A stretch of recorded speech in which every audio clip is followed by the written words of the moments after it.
ఎన్నికల ముందు హామీలు గుప్పించి అధికారంలోకి వచ్చిన కూటమి ప్రభుత్వం హామీలను నెరవేర్చడంలో వైఫల్యం చెందింది అని సిడబ్ల్యూసి సభ్యుడు రాజమండ్రి పార్లమెంట్ కాంగ్రెస్ ఇన్ఛార్జ్ గిడుగు రుద్రరాజు విమర్శించారు. సూపర్ 6 డకౌట్ అయింది అని వ్యాఖ్యానించారు. స్థానిక గణేష్ చౌక్ ప్రెస్ క్లబ్లో శనివారం జరిగిన మీడియా సమావేశంలో రుద్రరాజు మాట్లాడుతూ రాష్ట్ర ఆర్థిక పరిస్థితి బాగోలేదని సాకులు చెబుతున్న ముఖ్యమంత్రి చంద్రబాబుకు ఎన్నికల ముందు ఈ విషయం తెలియదా అని ప్రశ్నించారు. పైగా రాష్ట్రాన్ని సుదీర్ఘంగా పాలించిన అనుభవం కూడా ఉంది కదా అని వ్యాఖ్యానించారు.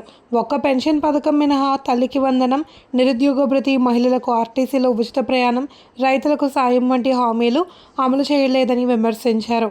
బడ్జెట్లో కూడా కేటాయింపులు లేవని, అప్పుల్లో రాష్ట్రం ఉందని చెబుతూ 3 లక్షల కోట్లకు పైగా అంచనాతో బడ్జెట్ పెట్టడం అంకెల గారడీయేనని ఎద్దేవా చేశారు.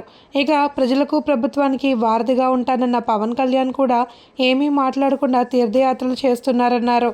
కనీసం ఇప్పుడైనా పోలవరం విషయంలో చంద్రబాబు ప్రభుత్వం స్పష్టత ఇవ్వడం లేదని వాపోయారు. రాష్ట్ర ఉపాధ్యక్షుడు కొత్తూరి శ్రీనివాస్, పార్టీ నాయకులు బోడా వెంకట్, బాలేపల్లి మురళీధర్, బోడా వెంకట్, కొవ్వూరి శ్రీనివాస్, బెజవాడ రంగారావు, దేవతా సుధాకర్, చింతాడ వెంకటేశ్వరరావు, బాలాజీ శర్మ, కంజర్ల రాజాపండు, అరిగెల అరుణకుమారి, చామర్తి లీలావతి తదితరులు పాల్గొన్నారు.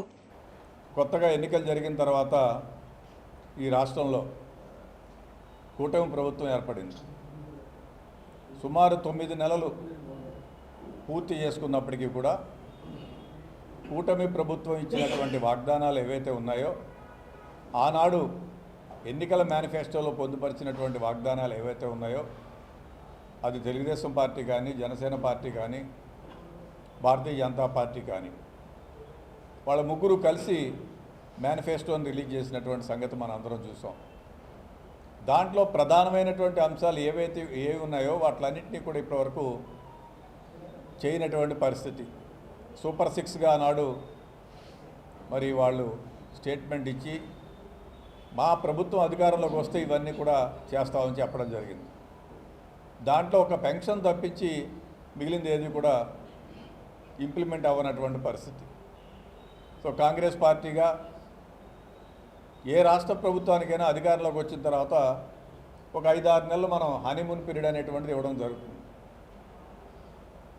గడిచినటువంటి 6 నెలల్లో పలు సందర్భాల్లో కొన్ని కార్యాచరణ ప్రోగ్రాంను మా ప్రదేశ్ కాంగ్రెస్ కమిటీ అధ్యక్షుల వారు ఇచ్చిన మేరకు కలెక్టరేట్ల దగ్గర కానీ, సబ్ కలెక్టర్ కార్యాలయం దగ్గర కానీ కాంగ్రెస్ పార్టీ చేయడం జరిగింది.